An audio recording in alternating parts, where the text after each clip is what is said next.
യേശു N ജീവനെ തേടിയെത്തും പാവന സുന്ദര രാത്രി.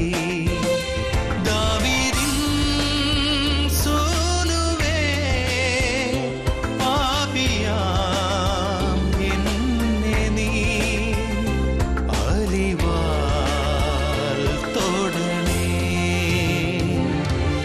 അനുഗ്രഹമൊഴുകും അസുലഭ സുന്ദര പാവന രാത്രിയിതാ. അനുഗ്രഹമൊഴുകും അസുലഭ സുന്ദര പാവന രാത്രിയിതാ. കരുണാസാഗര തിരുഹൃദയം അലിവേഴും മാനൽ പൊൻഹൃദയം തേടിയെത്തുന്നു നിന്റെ തേങ്ങലൊക്കെയും നീക്കാം. ചാരയെത്തുന്നു നിന്നെ ചാഞ്ഞുമാറിൽ കിടത്താൻ. വീടകമെത്തുന്നു നാഥൻ വിശ്വൈകനാഥനാമീശോ. അനുഗ്രഹമൊഴുകും അസുലഭ സുന്ദര പാവന രാത്രിയിതാ. അനുഗ്രഹമൊഴുകും അസുലഭ സുന്ദര പാവന രാത്രിയിതാ. അനുഗ്രഹരാത്രി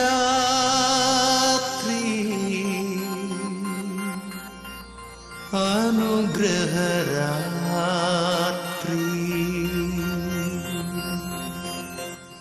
പ്രിയപ്പെട്ടവരെ, ദൈവത്തിന്റെ പരിശുദ്ധാത്മാവ് നമുക്കിന്ന് നൽകുന്ന വചനം ന്യായാധിപന്മാരുടെ പുസ്തകം 15-ാം അധ്യായം 14-ാം വാക്യമാണ്. കർത്താവിന്റെ ആത്മാവ് സാംസന്റെ മേലിറങ്ങി വന്നു. സാംസൺ വലിയൊരു പ്രതിസന്ധിയിൽ അകപ്പെട്ടു. ശത്രുക്കൾ അവനെ കയറുകൊണ്ട് ബന്ധിച്ചു. പ്രിയപ്പെട്ടവരെ, കർത്താവിന്റെ ആത്മാവിന് വേണ്ടി സാംസൺ പ്രാർത്ഥിച്ചു കഴിഞ്ഞപ്പോൾ സ്വർഗം വിട്ടിറങ്ങി ദൈവത്തിന്റെ പരിശുദ്ധാത്മ ശക്തി അവന്റെ മേൽ ഇറങ്ങി വന്നു. വചനം പറയുന്നു, അവനെ ബന്ധിച്ചിരുന്ന കയർ കരിഞ്ഞ ചണനൂൽ പോലെ ആയിത്തീർന്നു. സകല കെട്ടുകളും മറ്റു വീണു. ഇപ്പോൾ നമ്മൾ ഒരുമിച്ച് ഏക മനസ്സോടെ യേശുനാമത്തിൽ കരങ്ങൾ ഉയർത്തി പരിശുദ്ധാത്മാവിനെ വിളിച്ച് പ്രാർത്ഥിക്കുമ്പോൾ നമ്മുടെ ജീവിതങ്ങളിൽ പിശാചിട്ട് വെച്ചിട്ടുള്ള രോഗത്തിന്റെ കെട്ടുകളെ പരിശുദ്ധാത്മാവ് പൊട്ടിക്കാൻ തുടങ്ങും. ഹല്ലേലൂയ. വിശ്വസിക്കുന്നവർ കരമുയർത്തി ശക്തിയോടെ ഹല്ലേലൂയ പറയട്ടെ. പിശാച് നമ്മുടെ കുടുംബങ്ങളിൽ ഇട്ടുവെച്ചിട്ടുള്ള നിരാശയുടെ ബന്ധന കുരുക്കളെ പരിശുദ്ധാത്മാവിന്റെ അഗ്നി ഇറങ്ങി വന്ന് അത് കത്തിച്ച് ചാമ്പലാക്കി മാറ്റും. ഹല്ലേലൂയ. പരാജയ ചിന്തകളെ പരിശുദ്ധാത്മ എടുത്തു മാറ്റും. ഹല്ലേലൂയ.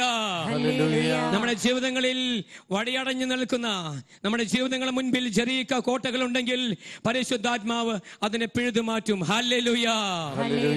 നമ്മുടെ ജീവിതങ്ങളുടെ മുൻപിൽ ജോർദാൻ നദിയുണ്ടെങ്കിൽ അതിന് മധ്യേ പരിശുദ്ധാത്മാവ് നമുക്ക് വേണ്ടി വഴികളെ തുറക്കും. ഹല്ലേലൂയ. നമ്മുടെ മുമ്പിലുള്ള ചെങ്കടലിനെ കർത്താവ് ഇന്ന് രാത്രിയിൽ വിഭജിക്കാൻ പോകുകയാണ്. വിശ്വസിക്കുന്നവർ ഒരിക്കൽ കൂടി കരങ്ങൾ ഉയർത്തി ശക്തിയോടെ പരിശുദ്ധാത്മാവിന്റെ അഭിഷേകത്തിന് വേണ്ടി ദാഹത്തോടെ സ്തുതിക്കട്ടെ. ഹല്ലേലൂയ. Glory glory glory glory glory glory. പരിശുദ്ധാത്മാവേ, തീ പോലെ ഇറങ്ങി വരണമേ. ആദിമ ക്രൈസ്തവ സമൂഹത്തിന് ഇറങ്ങി വന്ന പരിശുദ്ധാത്മാവേ, ഈ കൂട്ടായ്മയുടെ മേൽ ഇന്ന് രാത്രി ഇറങ്ങി വരണമേ. Hallelujah hallelujah hallelujah. ഇത് അത്ഭുതത്തിന്റെ രാത്രിയാകട്ടെ. പരിശുദ്ധാത്മാവിന്റെ അഭിഷേകത്തിന്റെ രാത്രിയാകട്ടെ. എല്ലാ ദുഃഖങ്ങളും വഴിയട്ടെ. സകല രോഗികളും സൗഖ്യം പ്രാപിക്കട്ടെ. യേശുവിന്റെ അധികാരമുള്ള നാമത്തിൽ പിതാവേ പ്രാർത്ഥിക്കുന്നു. സ്വർഗം തുറക്കപ്പെടട്ടെ. തീപോലെ അഭിഷേകം ഇറങ്ങി വരട്ടെ. സ്വർഗത്തിന്റെ പരിശുദ്ധാത്മാവിന്റെ വളർന്നുകടൽ അഭിഷേക നദി ഈ കൂട്ടായ്മയിൽ ഒഴുകട്ടെ.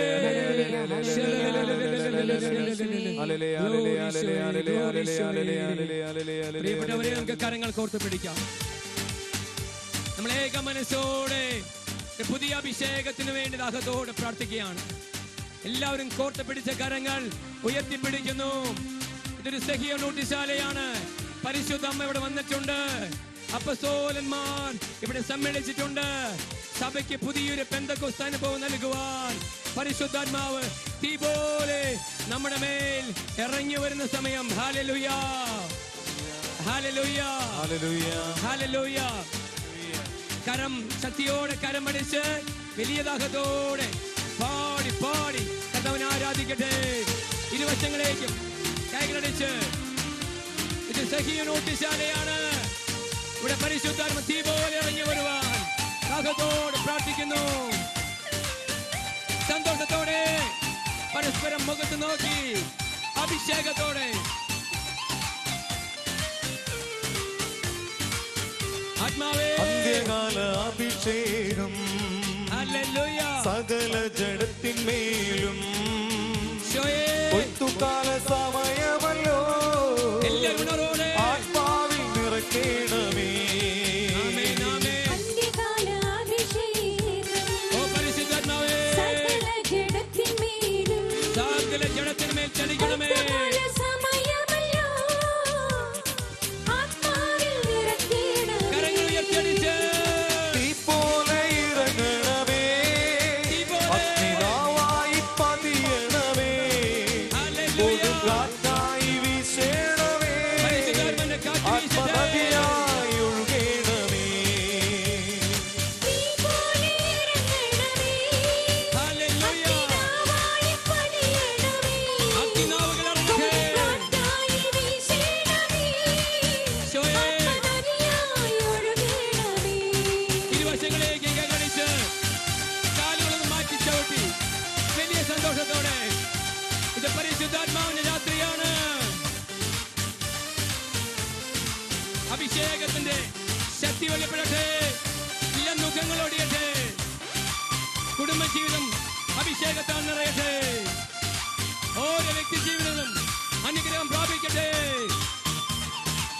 കരങ്ങളടിച്ച് സന്തോഷത്തോടെ ഭക്തിയുടെ താഴ്വരയിൽ ഒരു സൈന്യത്തെ ഞാൻ കാണുന്നു. ഹല്ലേലൂയ അധികാരം പകരണമേ, ഓ ഇനി പരിശുദ്ധാത്മാവേ ആത്മാവിൽ പ്രവചിച്ചിടാം.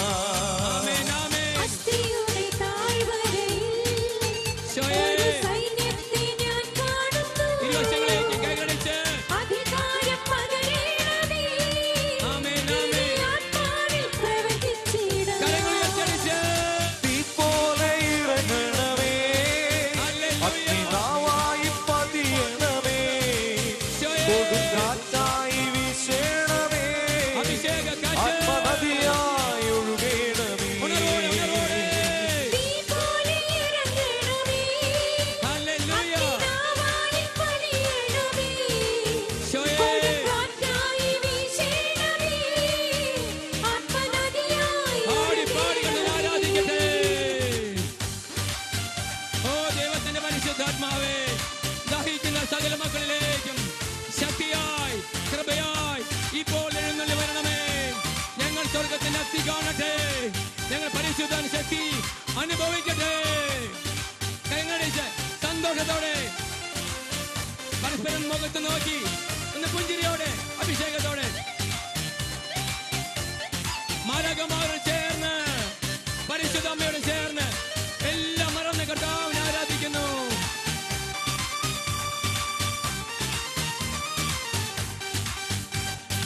കർമ്മലിലെ പ്രാർത്ഥനയിൽ ശോയേ ഒരു കൈമേഘം ഞാൻ കാണുന്നു. നീയുണർവോടെ ആകാബു വിറച്ച പോലെ അഗ്നിമഴയായി പെയ്യണമേ. സന്തോഷത്തോടെ കർമ്മയിലെ പ്രാർത്ഥനയിൽ ശോയേ ഒരു കൈമേഘം ഞാൻ കാണുന്നു.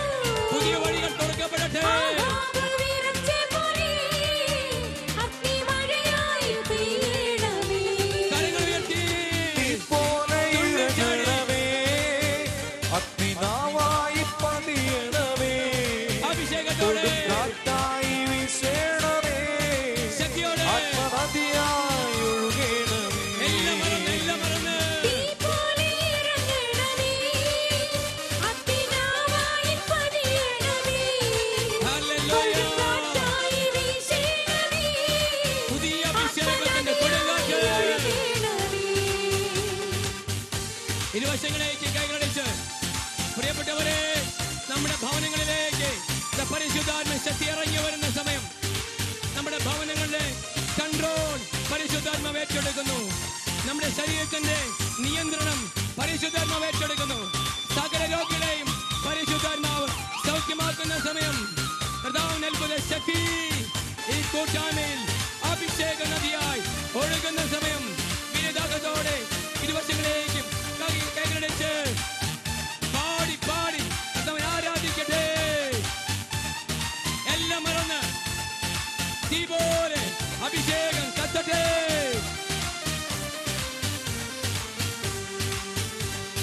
സീനായി മലമുകളിൽ ഒരു തീജ്വാല ഞാൻ കാണുന്നു. ഇസ്രായേലിൻ ദൈവമേ, ആ തീ എന്നിൽ നിറയ്ക്കണമേ.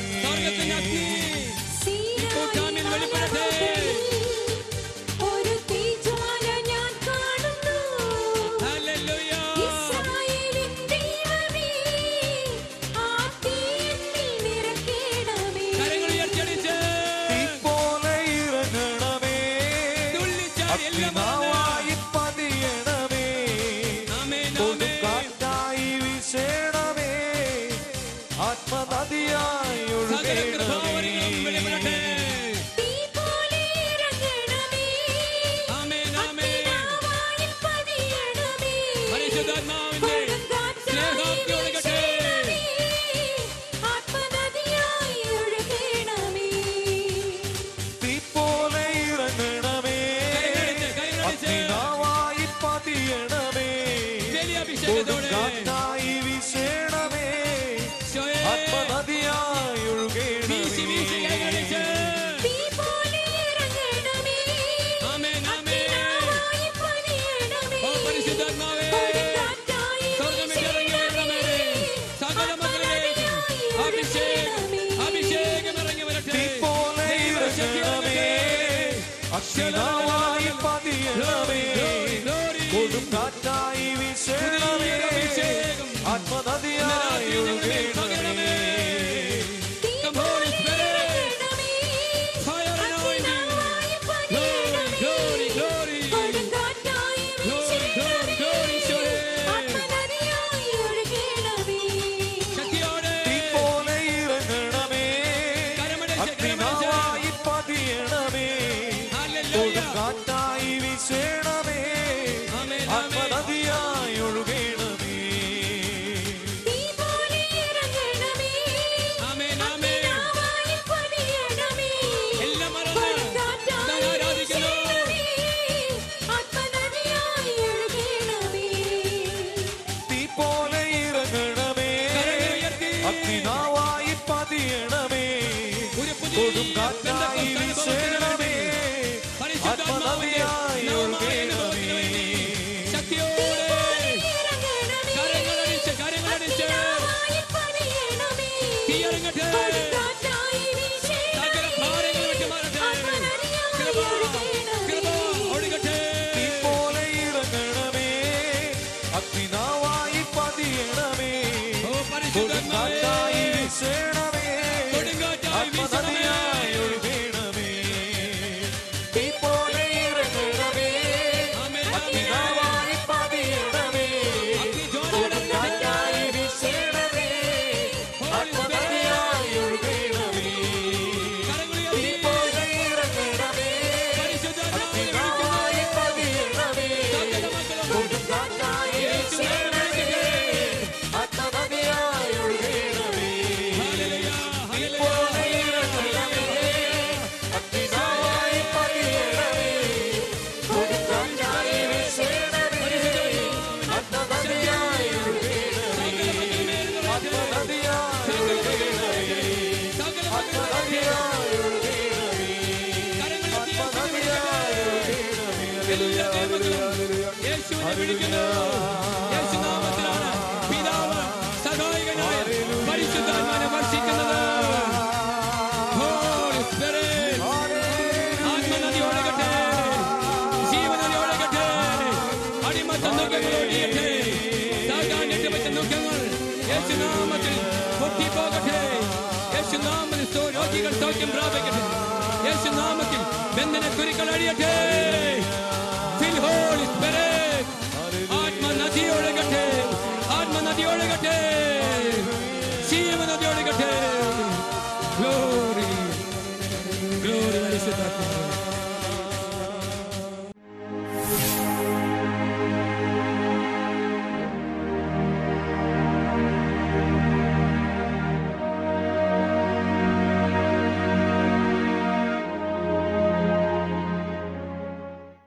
വിശുദ്ധ മത്തായി അറിയിച്ച സുവിശേഷം അധ്യായം 4 1 മുതലുള്ള തിരുവചനങ്ങൾ.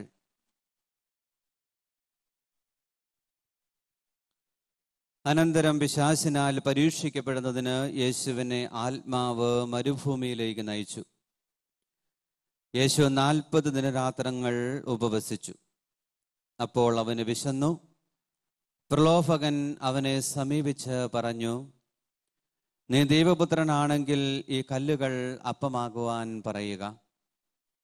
അവൻ പ്രതിവചിച്ചു, മനുഷ്യൻ അപ്പം കൊണ്ട് മാത്രമല്ല ദൈവത്തിൻ്റെ നാവിൽ നിന്നും പുറപ്പെടുന്ന ഓരോ വാക്കുകൊണ്ടുമാണ് ജീവിക്കുന്നത് എന്ന് എഴുതപ്പെട്ടിരിക്കുന്നു. അനന്തരം പിശാച് അവനെ വിശുദ്ധ പട്ടണത്തിലേക്ക് കൂട്ടിക്കൊണ്ടുപോയി ദേവാലയത്തിൻ്റെ അഗ്രത്തിൽ കയറ്റി നിർത്തിയിട്ട് പറഞ്ഞു, നീ ദൈവപുത്രനാണെങ്കിൽ താഴേക്ക് ചാടുക. നിന്നെക്കുറിച്ച് അവൻ തൻ്റെ ദൂതന്മാർക്ക് കൽപ്പന നൽകും. നിന്റെ പാദം കല്ലിൽ തട്ടാതിരിക്കുവാൻ അവർ നിന്നെ കൈകളിൽ താങ്ങിക്കൊള്ളും എന്ന് എഴുതപ്പെട്ടിരിക്കുന്നു. യേശു പറഞ്ഞു, നിന്റെ ദൈവമായ കർത്താവിനെ പരീക്ഷിക്കരുത് എന്നുകൂടി എഴുതപ്പെട്ടിരിക്കുന്നു. വീണ്ടും പിശാച് വളരെ ഉയർന്ന ഒരു മലയിലേക്ക് അവനെ കൂട്ടിക്കൊണ്ടുപോയി. ലോകത്തിലെ എല്ലാ രാജ്യങ്ങളും അവയുടെ മഹത്വവും അവനെ കാണിച്ചുകൊണ്ട് അവനോട് പറഞ്ഞു, നീ സാഷ്ടാംഗം പ്രണമിച്ച് എന്നെ ആരാധിച്ചാൽ ഇവയെല്ലാം നിനക്ക് ഞാൻ നൽകും.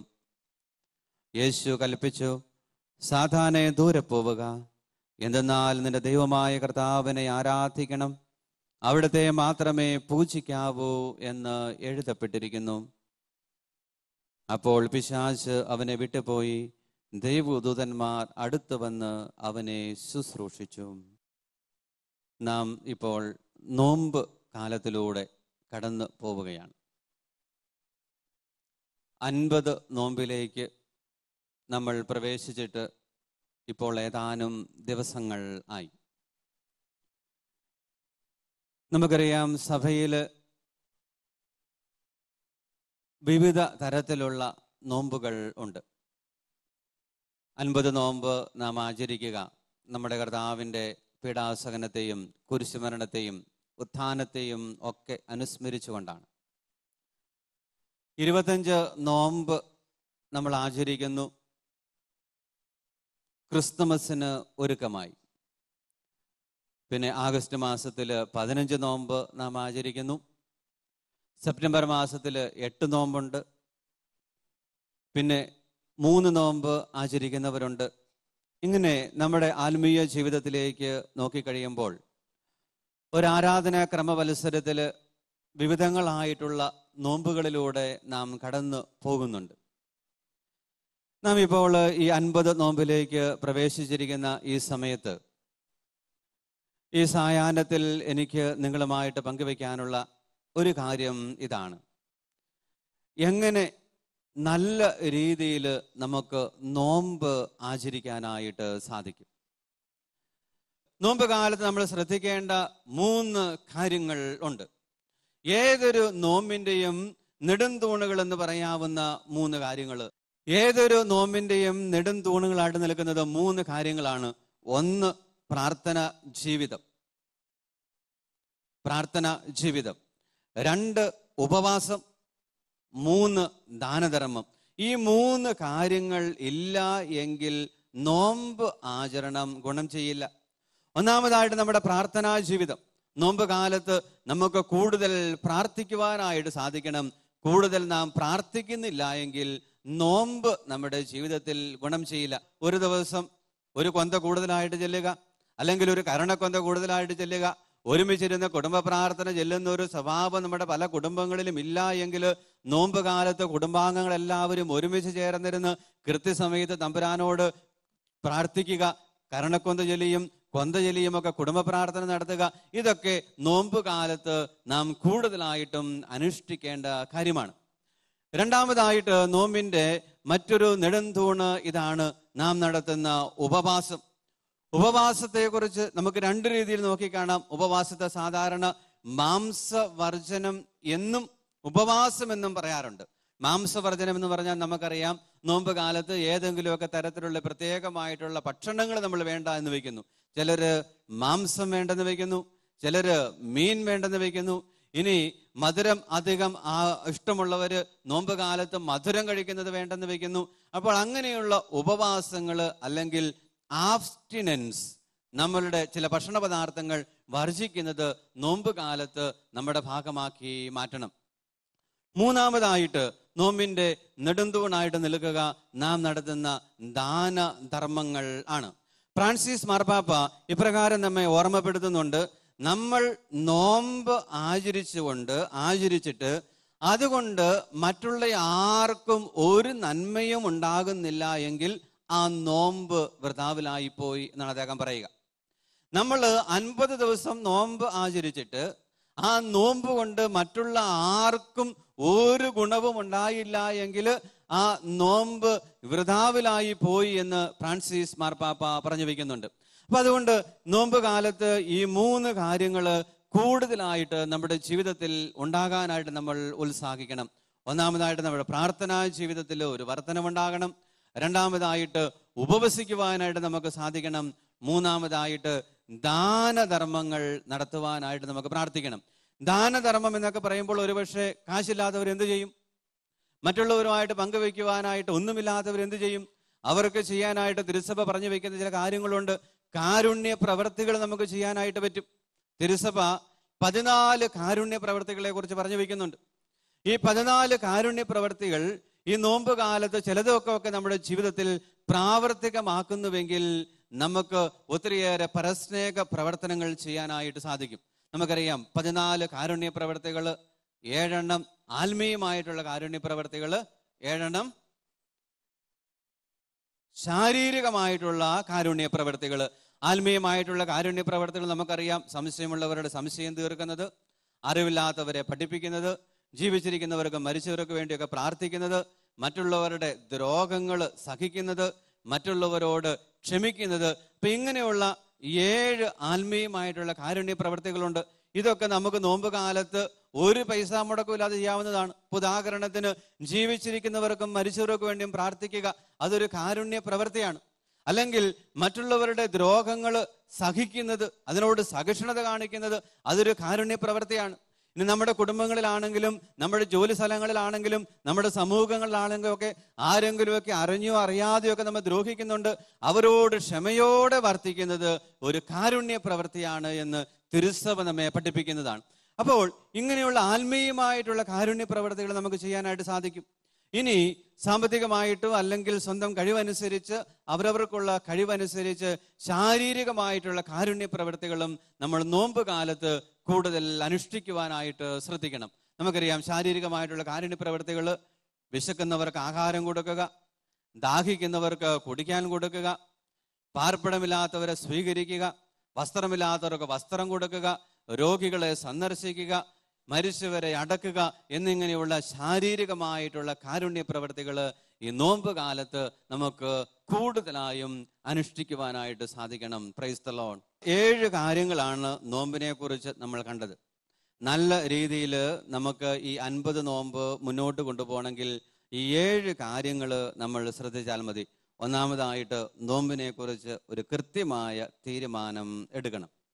രണ്ടാമതായിട്ട് ഒരു നല്ല പുസ്തകം വായിക്കുകയോ അല്ലെങ്കിൽ ഒരധ്യായം ബൈബിള് എല്ലാ ദിവസവും വായിക്കുകയോ അതല്ലെങ്കിൽ ഗുഡ്നസ്സോ ശാലോമോ പോലെയുള്ള ടിവികളിൽ വരുന്ന ആത്മീയ പ്രഭാഷണങ്ങൾ കേൾക്കുക, മറ്റ് സീരിയലുകളൊക്കെ കണ്ട് കൂടുതൽ സമയം നോമ്പ് കാലത്ത് കളയുന്നതിന് നല്ലത് ഇങ്ങനെ ഒരു അരമണിക്കൂർ സമയം ചെലവഴിക്കാനായിട്ട് ശ്രദ്ധിക്കുക. എല്ലാ ദിവസവും മൂന്നാമതായിട്ട് എല്ലാ ദിവസവും വൈകുന്നേരങ്ങളിൽ ആത്മശോധന നടത്തിയിട്ട് കിടക്കുക. ഞാൻ നോമ്പുകാലെടുത്ത തീരുമാനം ഇന്ന് എനിക്ക് നടപ്പിലാക്കാനായിട്ട് സാധിച്ചുവോ? നാലാമതായിട്ട് അടുക്കൽ കുമ്പസാരിക്കുക. 2 ആഴ്ചയിലൊരിക്കലോ 3 ആഴ്ചയിലൊരിക്കലോ കുമ്പസാരിക്കുക. 5-ാമതായിട്ട് കൂടുതൽ പ്രാർത്ഥിക്കുന്ന വ്യക്തികളായിട്ട് മാറുക. 6-ാമതായിട്ട് ഉപവസിക്കുന്ന വ്യക്തികളായിട്ട് മാറുക. മാംസവർജനം അല്ലെങ്കിൽ ചില ഭക്ഷണ പദാർത്ഥങ്ങൾ വർജിച്ചുകൊണ്ട് നോമ്പ് നല്ല രീതിയിൽ ആചരിക്കുക. 7-ാമതായിട്ട് ദാനധർമ്മം നടത്തുക അല്ലെങ്കിൽ മറ്റ് കാരുണ്യ പ്രവൃത്തികൾ ചെയ്യുക. ഹല്ലേലൂയ. Praise the Lord. യേശുവേ നന്ദി, ദൈവമേ നന്ദി, പരിശുദ്ധാത്മാവേ നന്ദി. ഈ സായാഹ്നത്തിൽ നാം ഇപ്പോൾ കണ്ട ഈ 7 കാര്യങ്ങളിൽ 6ാമത്തെ കാര്യത്തെക്കുറിച്ച് നിങ്ങളുമായിട്ട് പങ്കുവെക്കാനായിട്ടാണ് ഞാൻ ആഗ്രഹിക്കുക. 6ാമതായിട്ട് നമ്മൾ കണ്ട കാര്യം ഇതാണ്. നോമ്പ് കാലത്തിന്റെ ഏറ്റവും വലിയ പ്രത്യേകതയാണ് ഉപവസിച്ച് പ്രാർത്ഥിക്കുക എന്നുള്ളത്. ഇപ്പൊ ഉപവാസത്തെക്കുറിച്ച് ഏതാനും ചില കാര്യങ്ങൾ ഈ പങ്കുവെക്കുവാനാണ് ഈ സമയം ഞാൻ ആഗ്രഹിക്കുക. ഉപവാസത്തെക്കുറിച്ച് വളരെ ശ്രദ്ധേയമായിട്ടുള്ള ഒരു കാര്യം ഇതാണ്. പ്രകൃതി ഉപവസിക്കണം എന്ന് നമ്മെ ഓർമ്മപ്പെടുത്തുന്നു. നമ്മുടെ ചുറ്റുപാടുമുള്ള മറ്റ് മതങ്ങളിലുള്ള സഹോദരങ്ങള് ഉപവാസത്തെക്കുറിച്ച് നമ്മളെ ഓർമ്മപ്പെടുത്തുന്നുണ്ട്. ഇനി വിശുദ്ധ ഗ്രന്ഥത്തിലേക്ക് കടന്നു വരുമ്പോൾ ഉപവസിക്കുകയും അതുവഴി അനുഗ്രഹം പ്രാപിക്കുകയും ചെയ്യുന്ന വ്യക്തികളെയും സമൂഹങ്ങളെയും ഒക്കെ നമ്മൾ കണ്ടെത്തുന്നു. നമ്മുടെ ചുറ്റുപാടുകളിലേക്ക് നോക്കിക്കഴിഞ്ഞാൽ പ്രകൃതി ഉപവസിക്കേണ്ടതിനെ കുറിച്ച് നമ്മെ പറഞ്ഞു പഠിപ്പിക്കുന്നുണ്ട്. നമുക്കറിയാം, നമ്മൾ ഈ പൂന്തോട്ടത്തിലൂടെ ഇറങ്ങി നടക്കുമ്പോൾ അല്ലെങ്കിൽ നമ്മുടെ പച്ചക്കറി തോട്ടത്തിലൂടെയൊക്കെ ഇറങ്ങി നടക്കുമ്പോൾ അവിടെ പലതരത്തിലുള്ള പുഴുക്കളെ നമ്മൾ കണ്ടെത്തിയെന്ന് വരും. നല്ല രസമുള്ള നല്ല വർണ്ണങ്ങളുള്ള പുഴുക്കൾ. ഈ നല്ല വർണ്ണങ്ങളുള്ള രസമുള്ള പുഴുക്കളെ കാണുമ്പോൾ നമ്മൾ ഓടിച്ചെന്ന് അതിൻ്റെ അടുത്തേക്ക് ഓടിച്ചെന്നിട്ട് അതിനെ കയ്യിലെടുത്ത് ഇങ്ങനെ താലോലിക്കും. ഹായ്, എന്ത് രസമുള്ള പുഴുക്കൾ. നമ്മൾ ആരെങ്കിലും ചെയ്യുമോ? ഇല്ല. നമ്മൾ ആരും തോട്ടത്തിലുള്ള പുഴുക്കളെ എടുത്ത് കയ്യിൽ വെച്ചോ നമ്മുടെ ശരീരത്തിൽ വെച്ചോ അത് കണ്ട് ആനന്ദിക്കാറില്ല. കാരണം പുഴു ശരീരത്തിൽ കയറി കഴിഞ്ഞാൽ അത് പോകുന്ന വഴിക്കൊക്കെ ചൊറിയാനുള്ള സാധ്യതയുണ്ട്. ചില പുഴുക്കളാണെങ്കിൽ ശക്തമായിട്ടുള്ള ചൊറിയും പുഴുക്കളുമാണ്. അപ്പോൾ അതിനെ നമ്മൾ കാണാനായിട്ട് ഇഷ്ടപ്പെടുന്നില്ല. ഇനി നമ്മുടെ തോട്ടത്തിലോ പച്ചക്കറി തോട്ടത്തിലോ പൂന്തോട്ടത്തിലോ ഒക്കെ പുഴുവിനെ കണ്ടു കഴിഞ്ഞാൽ നമ്മളൊരു കമ്പെടുക്കും. കമ്പെടുത്തിട്ട് അതിനെ തട്ടി താഴെയിടും. എന്നിട്ട് ആ കമ്പ് കൊണ്ട് തന്നെ അതിനെ അങ്ങോട്ട് അടിച്ചു കൊല്ലും. അപ്പോൾ താൻ മറ്റുള്ളവരാൽ വെറുക്കപ്പെടുന്നു എന്ന് അറിയുന്ന ചില പുഴുക്കൾ അവർ ജീവിതത്തിൽ വലിയൊരു മാറ്റത്തിന് വേണ്ടി ദാഹിക്കുകയാണ്. എല്ലാവരാലും വെറുക്കപ്പെടുകയാണ് താൻ. അതുകൊണ്ട് ഇനി എല്ലാവരാലും സ്നേഹിക്കപ്പെടുന്ന ഒരു മാറ്റം തൻ്റെ ജീവിതത്തിൽ സംഭവിക്കണമെന്ന് ആഗ്രഹിക്കുന്ന പുഴുക്കൾ അവരെന്താ ചെയ്യുക? അവര് ഒരു തോടുണ്ടാക്കി അതിൻ്റെ അകത്തിറങ്ങിയിരുന്ന് 40 ദിവസങ്ങൾ ഉപവസിക്കുകയാണ്. 40 ദിവസം ഭക്ഷിക്കുകയോ പാനം ചെയ്യുകയോ ചെയ്യാതെ ഉപവസിക്കുന്നു. തൻ്റെ ജീവിതത്തിൽ ഒരു മാറ്റം വേണമെന്ന് ആഗ്രഹിക്കുന്ന പുഴു, എല്ലാവരാലും വെറുക്കപ്പെടുന്ന പുഴു, എല്ലാവരാലും ഉപദ്രവിക്കപ്പെടുന്ന പുഴു, തൻ്റെ തന്നെ സ്വഭാവം തീരെ ഇഷ്ടമില്ലാത്ത പുഴു, അത് ജീവിതത്തിൽ ഒരു മാറ്റമുണ്ടാകാനായിട്ട് ആഗ്രഹിച്ചുകൊണ്ട് 40 ദിവസം ഉപവസിക്കുന്നതിന്റെ പരിണിത ഫലമായിട്ട് 40ാം ദിവസം സ്വഭാവത്തിലും രൂപത്തിലും മാറ്റം വന്നുകൊണ്ട് എല്ലാവരെല്ലാവരും ഇഷ്ടപ്പെടുന്ന ചിത്രശലഭമായിട്ട് അത് രൂപാന്തരം പ്രാപിക്കുന്നു. Praise the Lord. അപ്പോൾ എല്ലാവരാലും വെറുക്കപ്പെടുന്ന പുഴുവിൽ നിന്നും ചിത്രശലഭത്തിലേക്കുള്ള അതിന്റെ പരിണാമം സംഭവിക്കുന്നത് ഉപവാസത്തിലൂടെയാണ്. ഉപവാസത്തിലൂടെ 2 തരത്തിലുള്ള പരിണാമങ്ങൾ പുഴുവിന്റെ ജീവിതത്തിൽ സംഭവിക്കുകയാണ്. ഒന്ന്, അതിന്റെ ശരീരത്തിൽ ആകമാനം മാറ്റം സംഭവിക്കുന്നു. അതിന് രൂപമാറ്റം ഉണ്ടാകുന്നു. അത് ഭംഗിയുള്ള എല്ലാവരാലും ഇഷ്ടപ്പെടുന്ന വർണ്ണങ്ങളുള്ള ചിത്രശലഭങ്ങളായിട്ട് മാറുന്നു. രണ്ടാമതായിട്ട് അതിന്റെ സ്വഭാവത്തിൽ മാറ്റമുണ്ടാകുന്നു. ഇത്രയും നാളും ആരാലും ഇഷ്ടപ്പെടാതിരുന്ന് പുഴു ഇന്ന് എല്ലാവരാലും ഇഷ്ടപ്പെടുകയും സ്നേഹിക്കപ്പെടുകയും ചെയ്യുന്ന ചിത്രശലഭമായിട്ട് രൂപാന്തരം പ്രാപിക്കുന്നു. സ്നേഹമുള്ളവരെ, നമ്മുടെ ജീവിതത്തിലുള്ള നമ്മുടെ ചുറ്റുപാടുകളിലും കാണുന്ന പ്രകൃതി ഉപവാസത്തിന്റെ മഹിമയെക്കുറിച്ച് നമ്മെ പറഞ്ഞു പഠിപ്പിക്കുകയാണ്. ഇനി യൂറോപ്യൻ രാജ്യങ്ങളിലൂടെ യാത്ര ചെയ്യുന്ന അവസരത്തിൽ അവിടെ കാണുന്ന മനോഹരമായിട്ടുള്ള ഒരു കാഴ്ചയുണ്ട്.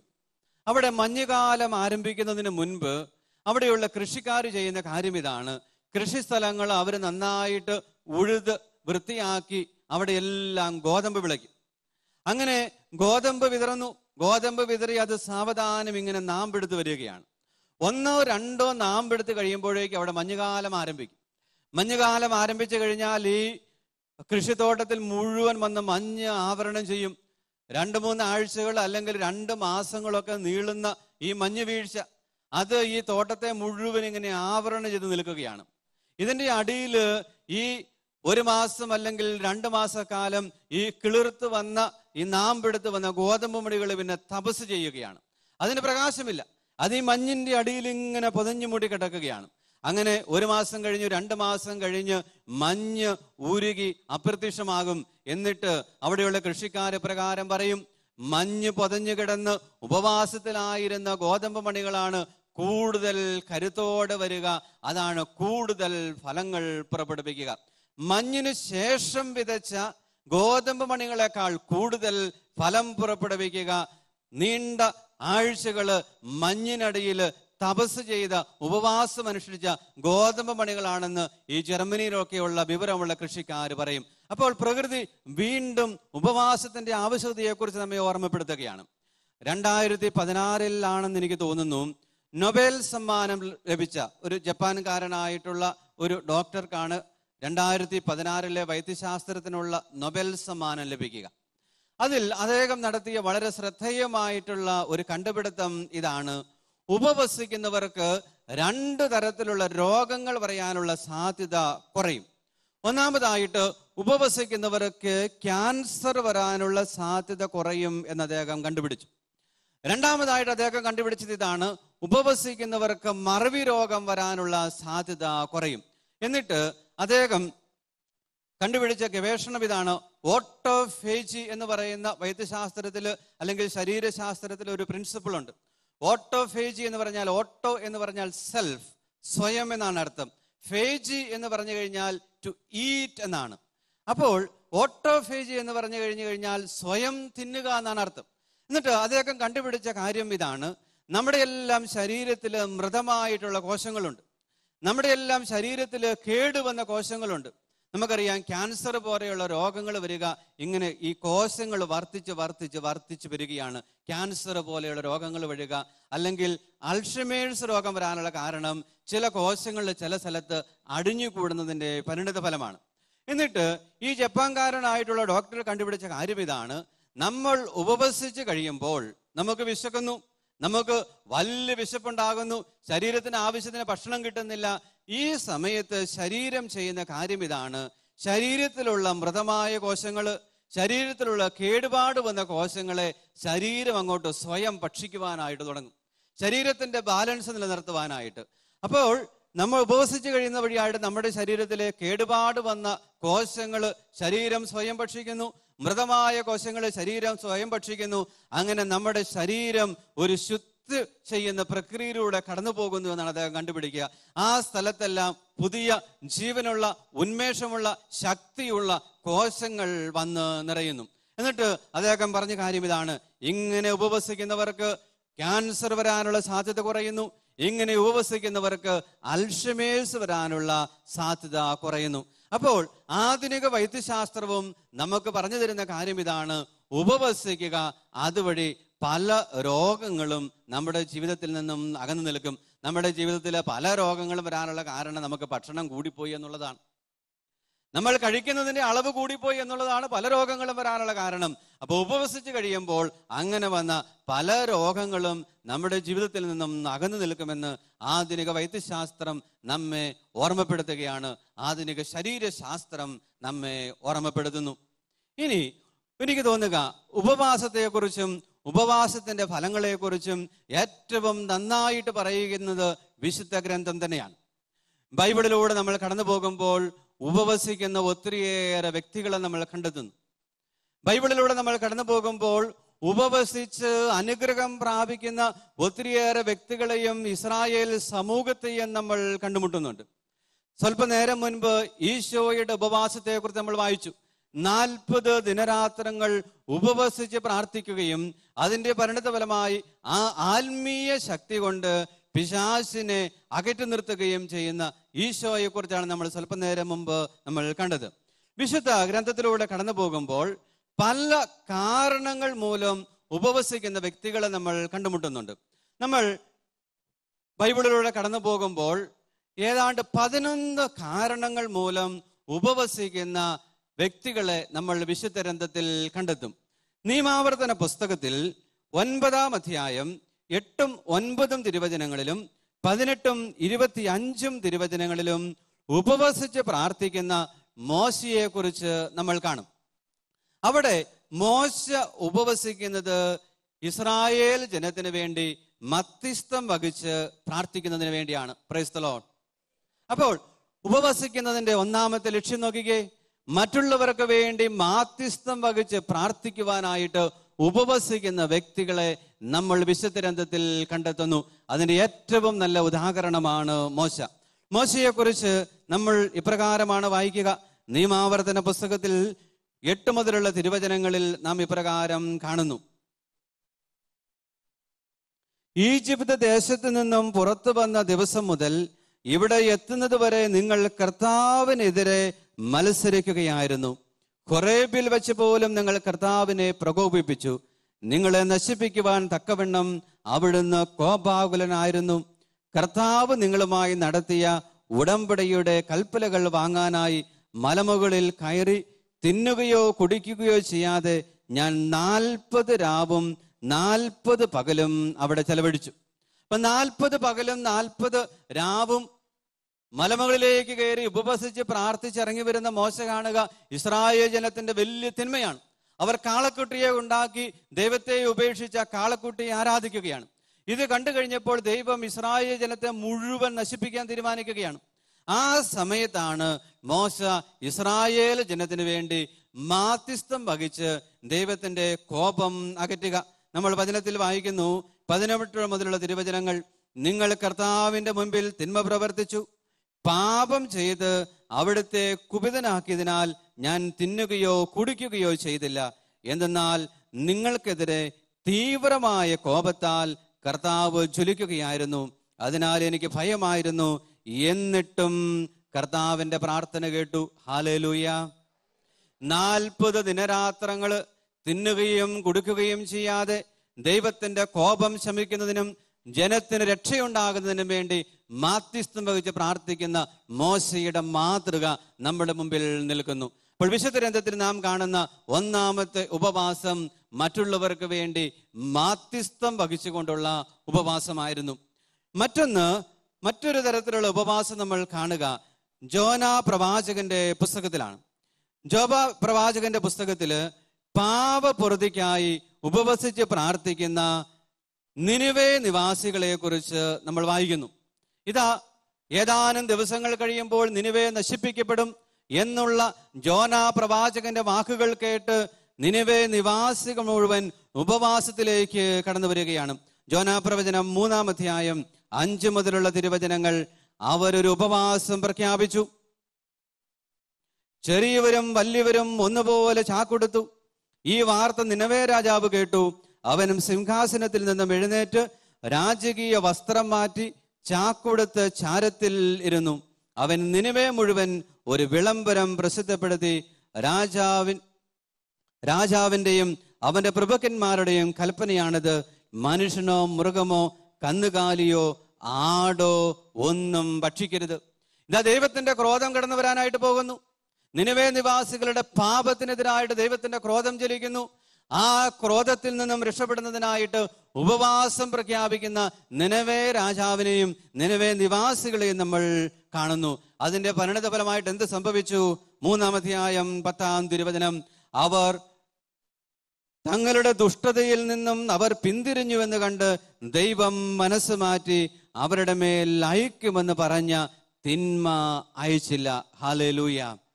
അപ്പോൾ പാപത്തിന് മോചനം ലഭിക്കുന്നതിനായിട്ട് ദൈവത്തിന്റെ ക്രോധം തങ്ങളുടെ ജീവിതത്തിൽ നിന്നും അകന്നു പോകുന്നതിനായിട്ട് ഉപവസിച്ച് പ്രാർത്ഥിക്കുന്ന നിനിവേ നിവാസികൾ. ഉപവസിക്കുന്നതിന്റെ 2-ാമത്തെ കാരണം ഇതാണ്.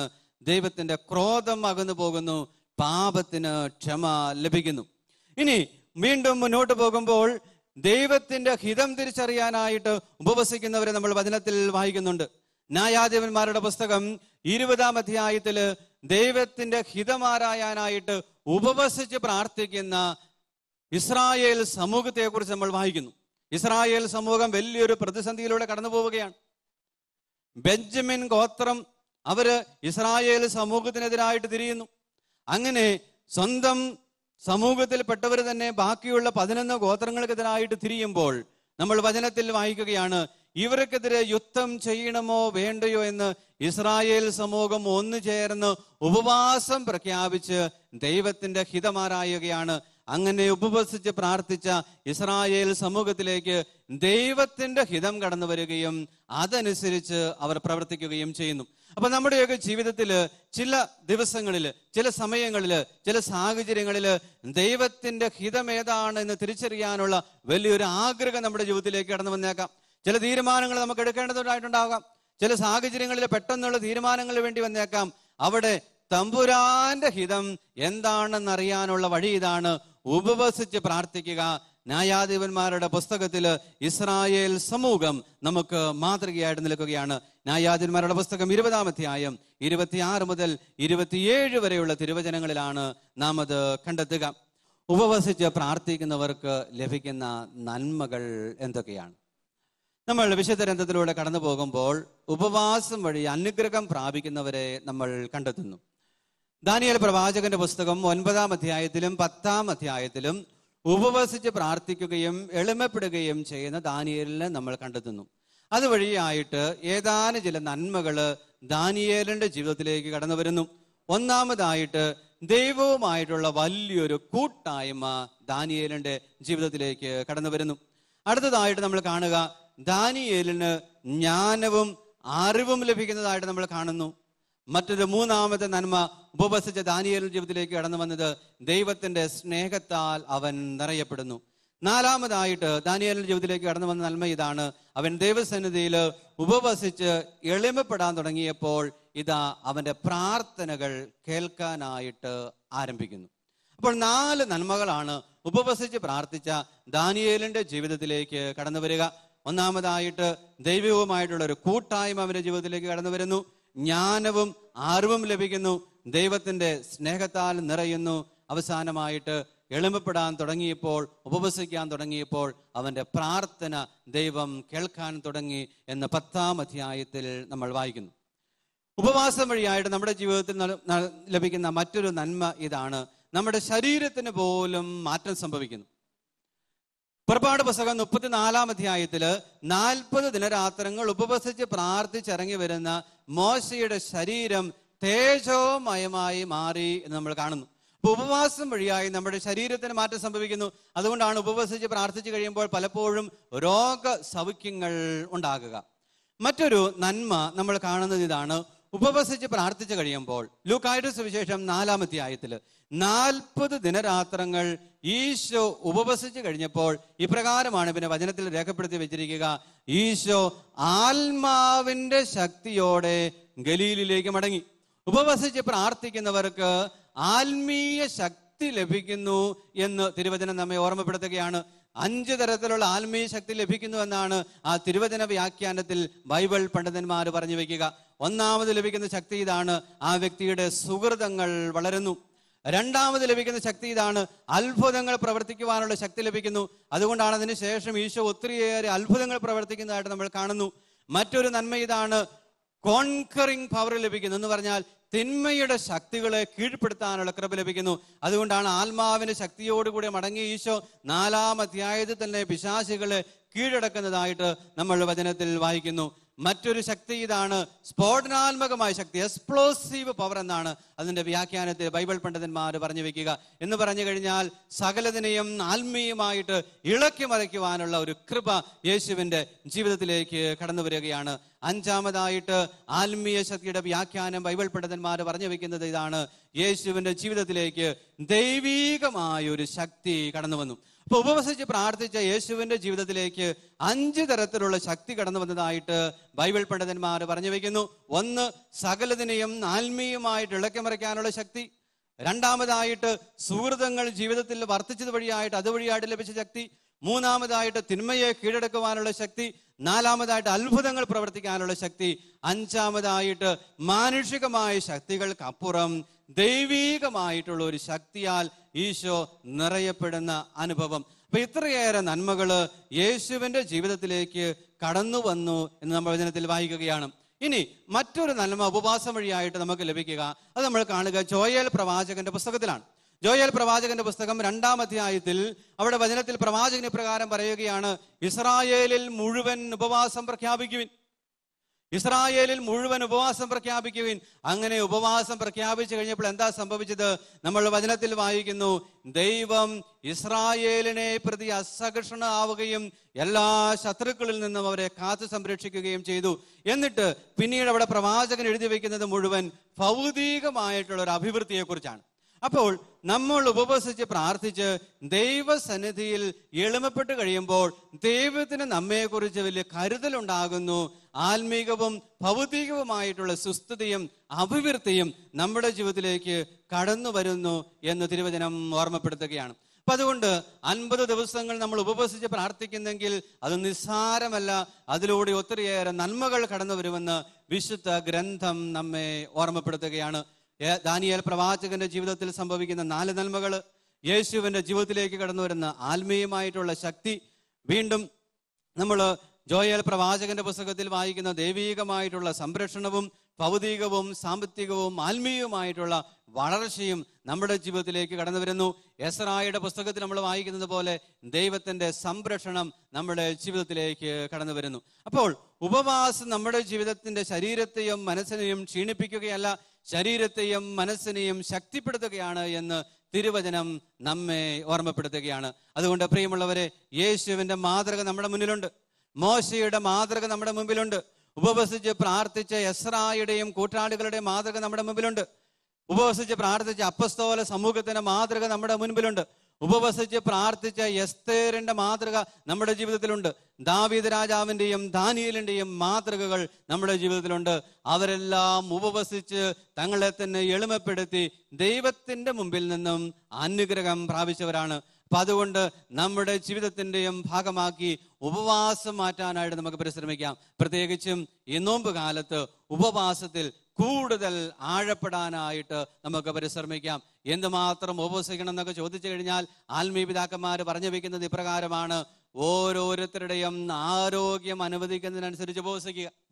മറ്റുള്ളവര് 3 ദിവസം ഉപവസിച്ചു എന്ന് പറഞ്ഞ് ഒരുപക്ഷെ പ്രമേഹകരമുള്ള ഒരു വ്യക്തി 3 ദിവസം ഉപവസിക്കാൻ പോയ പിന്നെ ആശുപത്രിയിലായിരിക്കും കഴിയേണ്ടി വരിക. അപ്പൊ അതുകൊണ്ട് ഓരോരുത്തരും അവരവരുടെ ആരോഗ്യം അനുവദിക്കുന്നതനുസരിച്ച് ഉപവസിക്കണമെന്നാണ് തിരുവചനം ഓർമ്മപ്പെടുത്തുക. അങ്ങനെ നമ്മുടെ ആരോഗ്യം അനുവദിക്കുന്നതിനനുസരിച്ച് ഈ നോമ്പ് കാലത്ത് ഉപവസിച്ച് അനുഗ്രഹം പ്രാപിക്കുന്നവരായിട്ട് നമുക്ക് മാറാം.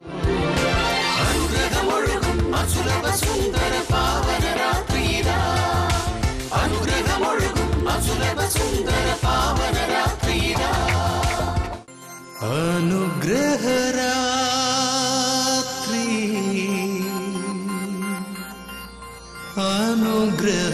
അനുഗ്രഹരാത്രി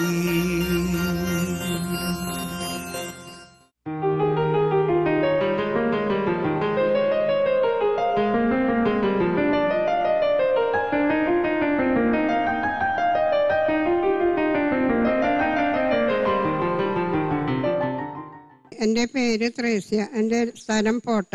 ഞാൻ എൻ്റെ മകളുടെ മകൾക്ക് വേണ്ടിയാണ് സാക്ഷ്യപ്പെടുത്തുന്നത്. എൻ്റെ മകൾക്ക് ഒരു രാത്രി ഭയങ്കര വയറുവേദന എന്ന് പറഞ്ഞാൽ ഇപ്പോൾ കിടാവും മരിക്കും എന്നുള്ള നിലയിലായി.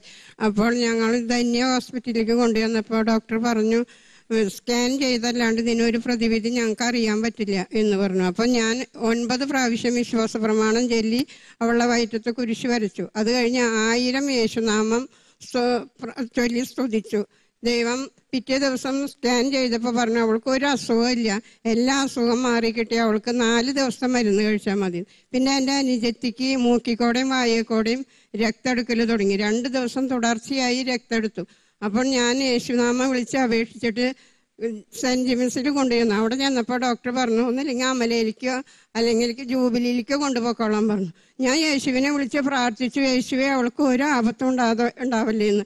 അവർ അമലയിലേക്ക് കൊണ്ടുപോയി എല്ലാ ചെക്കപ്പുകളും ചെയ്ത് 2 ആഴ്ച കഴിഞ്ഞ റിസൾട്ട് വന്നപ്പോൾ അവൾക്ക് ഒരു അസുഖമില്ല എന്നുള്ള റിസൾട്ടാണ് വന്നത്. യേശുവേ നന്ദി, യേശുവേ സ്തുതി, കോടാനുകോടി നന്ദി. കൈയടിച്ച് ഈശോയ്ക്ക് നന്ദി പറഞ്ഞേ. ഹല്ലേലൂയ, ഹല്ലേലൂയ.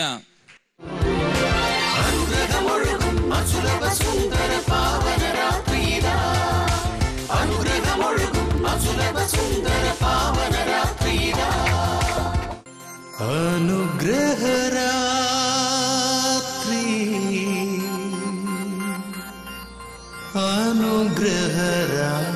അനുഗ്രഹരാത്രി. എൻ്റെ പേര് ലീന, എൻ്റെ സ്ഥലം പോട്ട.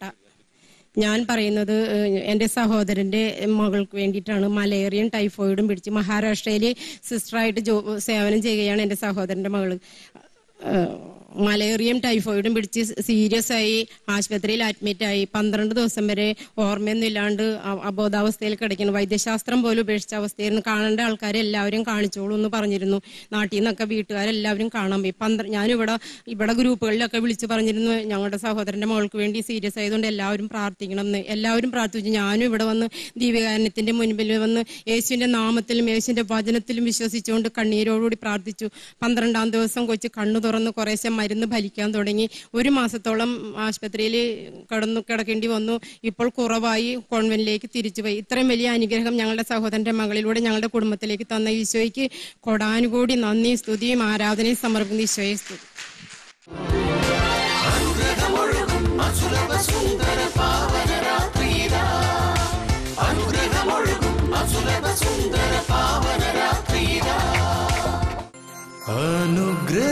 അനുഗ്രഹരാത്രി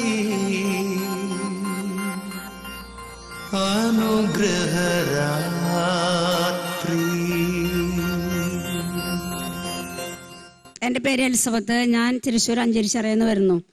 എനിക്കൊരു 4 വർഷമായിട്ട് ഈ പോട്ട എന്ന് പറഞ്ഞ സ്ഥലത്ത് കാലുകൂത്താൻ പറ്റുന്നില്ല. ഞാൻ എന്നും പോളി ബ്രദർക്കും ജോബി ബ്രദറിനും ശല്യമാണ്. എന്നും വിളിച്ച് ഞാൻ പ്രാർത്ഥിപ്പിക്കും, ഒന്ന് പ്രാർത്ഥിക്കുക എനിക്ക് വേണ്ടി. ഞാൻ 26 വർഷം ഇവിടെ ശുശ്രൂഷ ചെയ്തൊരു മകളാണ്. എനിക്ക് ഇവിടേക്ക് വരേണ്ട കാര്യം പറഞ്ഞാൽ അപ്പം സുഖം വര കാലിൽ അറിയില്ല. അങ്ങനെ ഒരു 4 മാസങ്ങൾക്ക് മുമ്പ് ഞാൻ ഇതേപോലെ വണ്ട പ്രോഗ്രാമിന് ഞാൻ വന്ന് പോയി വീട്ടിൽ ചെന്നത് എനിക്ക് ഓർമ്മയുള്ളൂ. അതേ കടുപ്പ 3 ആഴ്ച കിടന്ന കടുപ്പ്. എല്ലാ ആവശ്യങ്ങൾക്കും എൻ്റെ ചേച്ചിയാണ് എന്നെ എല്ലാം എണീപ്പിക്കലും എടുക്കലും. എനിക്കറിയില്ല ഇത് എന്താ വന്നത്. അങ്ങനെ ഡോക്ടറെ കാണിച്ചപ്പോൾ എല്ലിൻ്റെ സ്പെഷ്യലിസ്റ്റിനെ കാണിച്ചപ്പോൾ ഡോക്ടർ എക്സ്റേ പറഞ്ഞു. എക്സ്റേ എടുത്താൽ പറഞ്ഞു മുട്ടിൻ്റെ എല്ല് അടിക്കോടെ വളർന്നുകൊണ്ടിരിക്കുകയാണെന്ന് പറഞ്ഞു. ഇത് എലിസബത്ത് നീ നടക്കേണ്ട ആവശ്യമൊന്നുമില്ല, എനിക്ക് കടുപ്പ തന്നെയുള്ളൂ എന്ന് ഡോക്ടർ എന്നോട് പറഞ്ഞു. അപ്പം ഞാൻ എന്ത് ചെയ്യുന്നത്, ഞാനിവിടെ ഇരിക്കുമ്പം വിജച്ചൻ ഞങ്ങൾക്ക് മധ്യസ്ഥ പ്രാർത്ഥന ഗ്രൂപ്പിൽ ഞങ്ങൾക്ക് ഓരോ ഫോട്ടോസ് തന്നിട്ടുണ്ടായിരുന്നു യേശുവിൻ്റെ. ഇവിടെയുള്ള ആ യേശുവിൻ്റെ ഫോട്ടോ എൻ്റെ കാലിൽ വെച്ച് കടന്ന് കരയ. എൻ്റെ സഹോദരങ്ങളെ, ഞാൻ ഈ ജീവിതത്തിൽ ഇങ്ങനെ നടക്കുമെന്ന് ഒരിക്കലും പ്രതീക്ഷയില്ലായിരുന്നു. ആ യേശുവിനെ വിളിച്ച് കരഞ്ഞ് കണ്ണീരോട് കൂടി എൻ്റെ പോട്ടാമ്മ, എൻ്റെ പോട്ട യേശുവിനെ സുഖപ്പെടുത്തണേ. 3 ആഴ്ച കടന്ന് കിടപ്പ് എനിക്കൊന്നും ചെയ്യാൻ പറ്റുന്നില്ല. ആകെ മനപ്രയാസം വന്നു. എന്നിട്ട് ഞാൻ പോട്ടയിൽ എല്ലാവരും വിളിച്ച് പറയും, പോട്ടയിലേക്ക് മറ്റെല്ലാവർക്കും എൻ്റെ ഫ്രണ്ട്സിനൊക്കെ വിളിച്ച് പ്രാർത്ഥന സഹായം ഉപയോഗിച്ചു. പക്ഷേ ഈ പോട്ട യേശുവിൻ്റെ ഫോട്ടോ വെച്ച് ഇവിടെ ഞാൻ കണ്ണീരോടുകൂടി പ്രാർത്ഥിച്ചു. എന്തിനു പറയണു, എൻ്റെ യേശുവിനക്ക് സഹിക്കുന്നു, എനിക്ക് പൂർണ്ണ സൗഖ്യം. ഞാൻ നടന്നുകൊണ്ടിരിക്കുന്നു. എനിക്ക് ഒരിക്കലും നടക്കുമെന്ന് ഞാൻ പ്രതീക്ഷിച്ചിരുന്നില്ല. എൻ്റെ യേശുവിനെ സുഖപ്പെടുത്തിയതിന് കോടാനുകോടി നന്ദി, സ്തുതി, മഹത്വം, ആരാധന.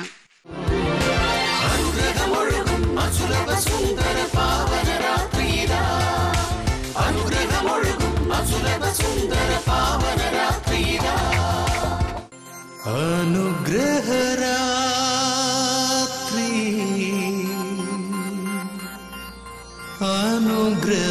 അനുഗ്രഹരാത്രി. എൻ്റെ പേര് ഗ്രേസി പോൾസൺ. ഞാൻ മാരാംകോട് ഇടവകയിൽ നിന്ന് വരുന്നു. കഴിഞ്ഞ ഫെബ്രുവരി മാസത്തിൽ ഒരാഴ്ച കാലം എൻ്റെ വയറിൽ നല്ല വേദനയും വായിൽ നിന്ന് തൊലി പോകലും ഭയങ്കര വിഷമമായിരുന്നു, വയറുവേദനയൊക്കെ ആയിട്ട്. അപ്പം ആശുപത്രി പോകണം. ഒരു ദിവസം വിചാരിക്കും നാളെ പോവാം, നാളെ രാത്രി ആകുമ്പോൾ കൂടുതലാകുമ്പോൾ വിചാരിക്കും പിറ്റേ ദിവസം പോവാം. അങ്ങനെ വിചാരിച്ച് ഞാൻ പിന്നെ വിചാരിച്ചു ജാഗരണ പ്രാർത്ഥനയ്ക്ക് വരണമല്ലോ. അപ്പോൾ ഈശോയുടെ അടുത്ത് പറഞ്ഞിട്ട് ഈശോ എന്നെ പല അസുഖങ്ങളിൽ നിന്നിട്ടും പലപ്പോഴും എനിക്ക് സൗഖ്യം തന്നിട്ടുണ്ട്. ആ വിശ്വാസത്തിൽ ഇവിടെ വന്ന് പ്രാർത്ഥിച്ചിട്ട് ആസ്പത്രിയിൽ പോകാമെന്ന് കണക്കാക്കി. അപ്പോൾ കഴിഞ്ഞ മാസം ഈ ജാഗരണ പ്രാർത്ഥനയിൽ വെള്ളിയാഴ്ച വന്ന് പ്രാർത്ഥിച്ചപ്പോൾ ഞാൻ മാതാവിൻ്റെ അടുത്ത് കത്തിച്ചിരിക്കണ നിലവിളിക്കുന്ന വെളിച്ചെണ്ണ എടുത്ത് എൻ്റെ വായിൽ പുരട്ടി വയറുമൊക്കെ പുരട്ടി ഞാൻ പ്രാർത്ഥിച്ചു. ഈശോ മാതാവേ എന്നെ സുഖപ്പെടുത്താനായിട്ട് ഈശോയോട് ഒന്ന് പറഞ്ഞോളട്ടോ എന്നും പറഞ്ഞിട്ട് ഞാൻ ഇവിടെ ഹാളിൽ വന്നിരുന്ന് പ്രാർത്ഥിച്ചു. നേർച്ച കഞ്ഞി കുടിക്കാൻ പോയപ്പോഴും പ്രാർത്ഥിച്ചു, ഈശോയെ ഈ നേർച്ച കഞ്ഞിയിലൂടെ എനിക്ക് സൗഖ്യം തരണേ എന്ന് പ്രാർത്ഥിച്ചു. പിറ്റേ ദിവസം ആശുപത്രി പോകാൻ കൊച്ചിൻ്റെ അടുത്ത് പറഞ്ഞു, സെൻറ്റ് ജെയിംസിൽ പോയി ചീട്ടെടുക്കണം എന്നൊക്കെ പറഞ്ഞിരുന്നു. നേരം വെളുത്തപ്പോൾ അവൻ എൻ്റെ അടുത്ത് വിളിച്ചിട്ട് ചോദിച്ചു, ആശുപത്രി ചീട്ടെടുക്കാൻ പോകാൻ പൈസ തായോ? ഞാൻ പോട്ടെ അമ്മയെന്ന് പറഞ്ഞു. അപ്പം ഞാൻ പറഞ്ഞു ഇപ്പോൾ പോവണ്ട, ഞാൻ പറയണ്ടെന്ന് പറഞ്ഞു. ഇന്നേക്കിപ്പോൾ 1 മാസമായിട്ടും ഞാൻ ഇതിന് വേണ്ടിയിട്ട് ഡോക്ടറെ കാണാൻ പോവുകയോ ഒന്നും ചെയ്തില്ല. ഈശോ എന്നെ പരിപൂർണമായി സൗഖ്യപ്പെടുത്തി. ഞാനപ്പോൾ എന്നെ ആശുപത്രി പോകാൻ വെച്ചിരിക്കുന്ന പൈസ എടുത്തിട്ട് നേർച്ച കഞ്ഞിക്ക് ഒത്തിരി മക്കൾ ഇതിലൂടെ സൗഖ്യം പ്രാപിക്കട്ടെ എന്ന് ഓർത്ത് ആ പൈസ എടുത്ത് നേർച്ച കഞ്ഞിക്കായിട്ട് കൊടുത്തു. 2000 രൂപ കൊടുത്തു. അങ്ങനെ യേശുവേ എനിക്ക് തന്ന അനുഗ്രഹത്തിന് നന്ദി പറയുന്നു.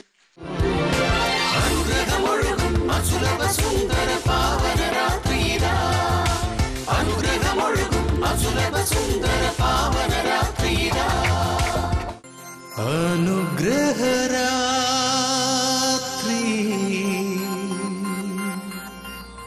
അനുഗ്രഹരാത്രി.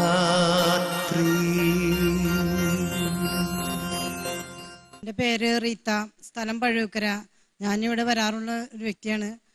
ഇവിടെ വന്ന് എനിക്കൊരു ഭവനം ഉണ്ടായില്ല.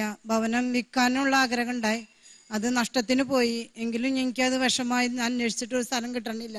വീണ്ടും ഞാനത് തിരിച്ചിങ്ങോട്ട് മേടിക്കാനായിട്ട് 2 മാസത്തോളം 4 ലക്ഷം രൂപ അവർ ഞങ്ങൾക്ക് ഇങ്ങോട്ട് തന്നുണ്ടായി. അപ്പം ഞാൻ എന്ത് ചെയ്തു, അത് എൻ്റെ മോനും ഞാനും കൂടി ഭയങ്കര വിഷമത്തിന് അന്വേഷിച്ച് നടന്നിട്ടൊന്നും കിട്ടാനില്ല. ആളും ഗൾഫിലേക്ക് പോവുകയും ചെയ്തു. അത് ഞാൻ 2 മാസത്തോളം കരഞ്ഞ് 2 മണിക്ക് എഴുന്നേറ്റ് പ്രാർത്ഥനയായി വേദനിച്ച് ആ സ്ഥലം തിരിച്ചു മേടിക്കാൻ 18,000 രൂപ നഷ്ടത്തിന് തിരിച്ചിങ്ങോട്ട് മേടിച്ചു. അതുകൂടാതെ എനിക്ക് അതിലൊരു ഭവനം പണിയാൻ 10 മാസത്തിനുള്ളിൽ ഒരു ഭവനം പണിയാൻ ഞാൻ മാതാവിനോടൊന്ന് പ്രാർത്ഥിച്ചു. അത് എനിക്ക് ദൈവം നടത്തി തന്നു. അതിൽ ഒരു 10-200 പേരെ വിളിച്ച് അതിൽ താമസിക്കാനുള്ള സൗകര്യം എനിക്ക് തരണമെന്ന് ഞാൻ പ്രാർത്ഥിച്ചു. അതും സെപ്റ്റംബർ 8 ദിവസം വരെ നൊയമ്പെടുത്ത് അതും എനിക്ക് നിറവേറ്റി ദൈവം തന്നു. കൂടാതെ എൻ്റെ ജീവിത പങ്കാളിയുടെ ജോലിക്ക് പോകാൻ പറ്റാത്ത അവസ്ഥയായി. ആ മകന് മോളിൽ കയറാനൊന്നും പറ്റില്ല. അപ്പം അവിടെ നിന്ന് പോരേണ്ടി വന്നു. അത് കഴിഞ്ഞപ്പോൾ എനിക്ക് വിഷമമായി. ഞാൻ 1 മാസത്തോളം ജോലിയില്ലാതെ വിഷമിച്ചിരുന്നു. 3000 രൂപയോളം ഗുളികയ്ക്ക് വേണം, ഷുഗർ, പിന്നെ ഈ യൂറിക് ആസിഡ്, പലവിധ അസ്വസ്ഥങ്ങളുണ്ട്. ഞാൻ കരഞ്ഞ് പ്രാർത്ഥിക്കും രാത്രി എഴുന്നേറ്റ്. അത് കഴിഞ്ഞപ്പോൾ എനിക്കത് ഈശോ നല്ലൊരു ജോലി ഇപ്പോൾ ദൈവം എനിക്ക് തന്ന് അതിൽ നിന്നും ദൈവം അനുഗ്രഹിച്ചു.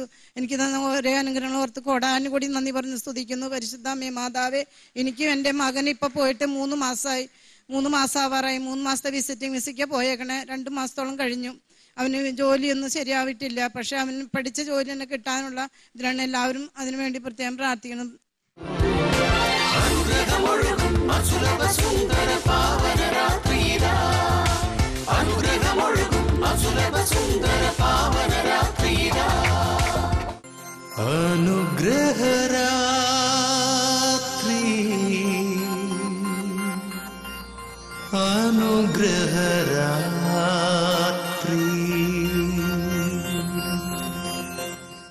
എൻ്റെ വീട് കൊടുങ്ങല്ലൂര്. എൻ്റെ പേര് ഗ്രേസി. ഞാൻ 3 കൊല്ലത്തിന് മുമ്പ് ഇവിടെ ജാഗരണ പ്രാർത്ഥനയ്ക്ക് ഒരു ചേച്ചി എന്നെ കൊണ്ടുവന്നാണ്. ഞാൻ അന്ന് വന്നപ്പോൾ ഭയങ്കര ദുഃഖത്തോടുകൂടിയാണ് വന്നത്. വീട്ടിലെല്ലാം തടസ്സങ്ങൾ തന്നെയാണ്. ഭർത്താവ് തിരിച്ചാൽ മദ്യം കഴിക്കും, ഒച്ചയും ബഹളമാണ്. പെരപണിയാൻ കല്ലിറക്കിയിട്ട് 2 കൊല്ലം വരെ ഇരുന്നു. ഇവിടെ വന്ന് 3-3 മാസം പെര പൊളിച്ച് പണിയാനും സാധിച്ച്. മകൾക്ക് വിവാഹകാര്യം വന്നിട്ട് അത് ഭയങ്കര തടസ്സമായിരുന്നു. ഞാനൊരു തവണ ഇവിടെ ജാഗരണ പ്രാർത്ഥനയ്ക്ക് വന്നപ്പോൾ ഈ നായ്ക്രാമൻ അച്ഛനെ കണ്ടു. അച്ഛനായിട്ട് കാണാൻ പറ്റി. അങ്ങനെ അച്ഛനെ ചെന്നപ്പോൾ അച്ഛൻ ചോദിച്ചു, എന്താണ് നീ ഒന്നും മിണ്ടാതിരിക്കണേന്ന് ചോദിച്ചു. ഞാൻ പറഞ്ഞു, മോക്ക് കല്യാണക്കാര്യം വന്നിട്ടൊന്നും ശരിയാകണില്ല. അപ്പം അച്ഛൻ പറഞ്ഞു, അവൾ കൊച്ചല്ലേ എന്ന് പറഞ്ഞു. അപ്പം ഞാൻ പറഞ്ഞു, 21 വയസ്സ് കഴിഞ്ഞച്ച എന്ന് പറഞ്ഞു. അപ്പം അച്ഛൻ പറഞ്ഞു, 24 വയസ്സാകട്ടെ ഡി എന്ന് പറഞ്ഞു.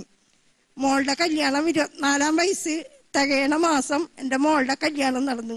മോൾക്കൊരു കൊച്ച് ആയി. കൊച്ചിന് ഐവാൻ എന്ന് പേരിട്ട്. യേശുവേ നന്ദി, യേശുവേ സ്തോത്രം.